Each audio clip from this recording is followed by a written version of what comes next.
This is Buddy. He's a very special bear because he's the mascot for the Buddy Bag Foundation. Audley Rotary Club first heard about Buddy Bags from a visiting speaker, John Wilson, a Rotarian from Rugeley, who's an extremely hard-working ambassador for the foundation. We'll never forget he opened his talk by asking us to close our eyes and picture ourselves back in our childhood, and then imagine ourselves having to leave our home suddenly, maybe in the middle of the night, with just the clothes we're wearing, and finding ourselves in such a strange place, bewildered and frightened for the future. I'm afraid, sadly, this is an all too common occurrence where children enter emergency accommodation after fleeing domestic violence in the family home. Buddy Bags aims, though, to provide as many of these children as possible with a new backpack containing a dozen items or so which they can call their own. And inside will be packed new pyjamas, underclothes, socks and toiletries, such as a toothbrush, toothpaste, shower gel, comb, brush, etc. And also comfort items such as a book, coloured pens or crayons, and especially a hand-knitted teddy that they can give a love to. The club successfully applied for a matching Rotary Foundation grant of £2,000, and with a further £2,500 from our funds raised from previous Santa collections, we were able to fund a full pack-back day of 180 backpacks. This was planned for March, but unfortunately had to be cancelled at the very last minute due to COVID restrictions. The 2,500 items were put into store in my garage for 6 months, and later we were able to go ahead in a COVID secure environment at the community centre in our village. You will see that the tables are set out for the 5 age groups ranging from 0 to 16. Of course also boys and girls. So there are a great variety of items which have to be set out exactly to prepare for the packing itself. And once the last item, that is the teddy, has been packed and given a hug, and it's all packed away, it's sealed and labelled, ready to be allocated and boxed into the 30s for distribution to the 6 refugees. It felt very much like a military operation on the day, but thankfully John Wilson and his wife Leslie were there to help us and lead us along the way.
The first part of the operation is to set everything up ready for the pack. What you will see on the end of each table is a label with the age group that are being packed on that table. There is a checklist of the things that need to go on that table. So what we'll be doing first of all is emptying all these boxes and taking things to the relevant table.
Cheers.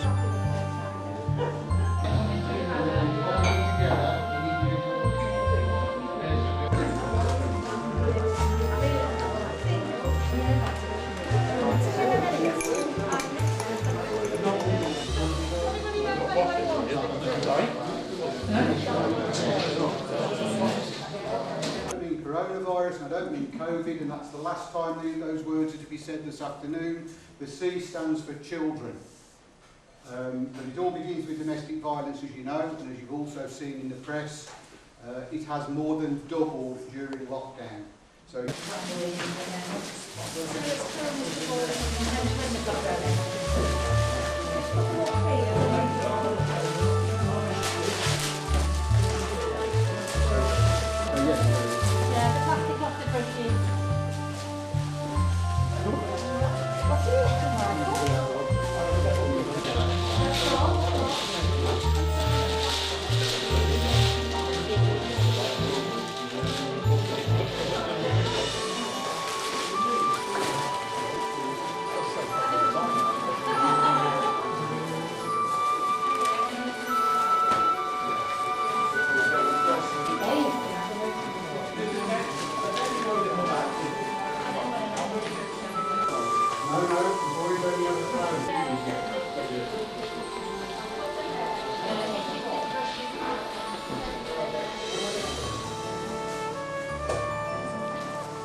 able to take consignments to 3 local refuges ourselves, to Crewe, Cheadle and Stafford, so we were able to see at first hand how much they were appreciated by the staff at the refuges. The other 3 went to Barnsley, Manchester and London, and as you saw, they were taken by courier. The pack was a real team effort from our members and family members, and it was really satisfying to see all those bags at the end, but also a little sad knowing that each one denoted a young life turned upside down. There was also a tinge of disappointment at the end when Leslie Wilson realised she'd lost her eternity ring sometime during the pack. It could have been in any of 30 sealed backpacks, in any of 12 boxes. The following day I decided to have a look and opened firstly a box destined for Crewe, and beneath the last bag at the bottom of the box there was the gold ring. It was a real stroke of luck and I couldn't wait to give them the good news. The founder of Buddy Bags in the UK, Karen Williams, deserves such great credit for running this marvellous charity, and the total backpacks supplied so far has reached an amazing 29,500. It's been an extremely rewarding project for our club, and we're really pleased that we've been able to play our part in a year where the incidence of domestic violence has increased and the supply of Buddy Bags has been severely limited due to the pandemic. Let's hope Buddy and his friends are there for these children well into the future.